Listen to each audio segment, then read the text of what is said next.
Okay, so next up we are going to look at the frame assembly, starting with some terminology so that we're all on the same page when we refer to the various components. Now, the components that stretch across the width of the board and go through slices are called the ribs.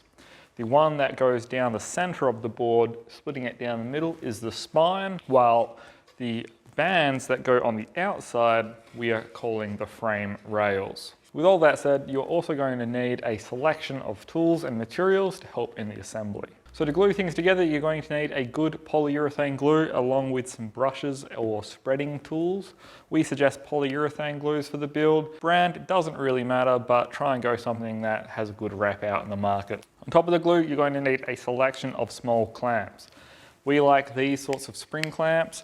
They're fairly cheap. You can get them at almost any hardware store for a few bucks a piece. And these are just going to help in getting your sub-assemblies glued up, as well as helping getting things standing off the counter. Now on top of that, you're going to need a sharp knife.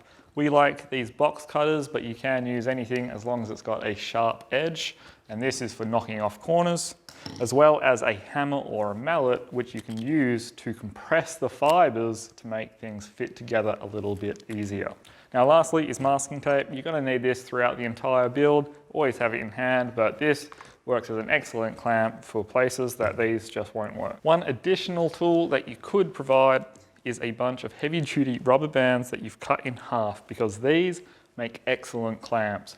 You can tie this around the joint with a simple granny knot, and that's not going to go anywhere. And these are easy to remove because you stretch it and the glue cracks off of it. So if you have some rubber bands, keep them on hand.